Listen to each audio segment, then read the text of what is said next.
চলতি বছর টি-20 বিশ্বকাপে বাংলাদেশ খেলেনি। ভারতের মাটিতে খেলতে না চাওয়া বিসিবি শেষ পর্যন্ত অংশই নেয়নি টি-20 বিশ্বকাপে। সাকিবের মতে যা ছিল ক্রিকেটের বড় ক্ষতি। ভারতের স্পোর্টস্টারকে দেওয়া সাক্ষাৎকারে সাকিব পরিষ্কার করেছেন, টি-20 বিশ্বকাপ না খেলায় কেবল ক্ষতিগ্রস্ত হয়েছে খেলোয়াড়রাই।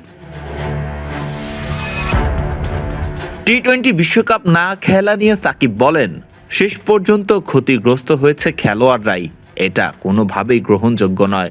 তখনকার অন্তর্বর্তী সরকারের সিদ্ধান্তটা খুবই খারাপ ছিল। একই সঙ্গে বিসিবিও সেটার সঙ্গে সম্মতি দিয়েছিল। কর্তৃপক্ষকে বোঝানোর মতো যথেষ্ট চেষ্টা করা হয়নি, বরং অনেক শর্ত দেওয়া হয়েছিল। আর সত্যি বলতে, শুরুতেই এত শর্ত থাকলে সমাধান খুঁজে পাওয়া কঠিন।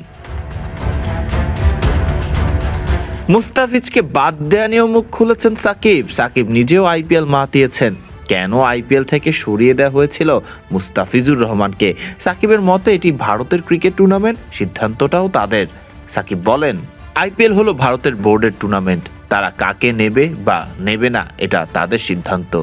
তবে আমার মনে হয় মুস্তাফিজের বিষয়টি আরও ভালোভাবে সামলানো যেত, বিশেষ করে বিসিবি ও ফ্র্যাঞ্চাইজির মধ্যে আড়ালে আলোচনা করে। ফ্র্যাঞ্চাইজি ক্রিকেটে এই ধরনের ঘটনা নতুন নয়। আমার সঙ্গেও এমন হয়েছে। আমি একবার আইপিএল দলে সুযোগ পেয়েছিলাম, কিন্তু পুরো মৌসুম খেলতে না পারায় সরে দাঁড়াতে হয়েছিল। তখন ফ্র্যাঞ্চাইজির সঙ্গে আলোচনা করে সমাধানে পৌঁছেছিলাম। তারা আমাকে ক্ষতিপূরণও দিয়েছিল।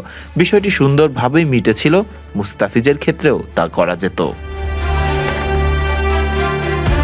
সাকিবের মতে এই সমস্যার সমাধান করা যেতে পারত বিসিবি এবং বিসিসিআই দুই বোর্ডের মধ্যেই। সাকিব বলেন, তবে একটি ঘটনা দিয়ে সবকিছু নষ্ট হয়ে যাওয়া উচিত নয়।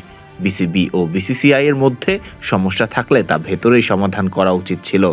আইসিসি পর্যন্ত বিষয়টি নিয়ে গিয়ে সম্পর্ক খারাপ করা ঠিক হয়নি। আমার মতে এটি বড় ভুল ছিল। ক্ষমতায় থাকা লোকজন জনমতকে কাজে লাগিয়ে সিদ্ধান্ত নিয়েছিল, যা খেলাটির জন্য ভালো ছিল না। সাকিবের মন্তব্য অনুযায়ী দায় যেমন ছিল বিসিবির, তেমনি ছিল তৎকালীন সরকারেরও। সাকিব বলেন, বিসিবি যেমন বোঝাতে পারেনি, তেমনি অন্তর্বর্তী সরকারেরও দায় রয়েছে। দুই বোর্ডের উচিত ছিল যোগাযোগ খোলা রাখা এবং পরিস্থিতি পরিষ্কারভাবে ব্যাখ্যা করা। একই সঙ্গে অন্য পক্ষেরও সেই সীমাবদ্ধতা বোঝা উচিত ছিল। তাহলে মুস্তাফিজের জন্য বিষয়টি সহজ হতো। ফারদিন রহমান সকাল, বিডি ক্রিক টাইম।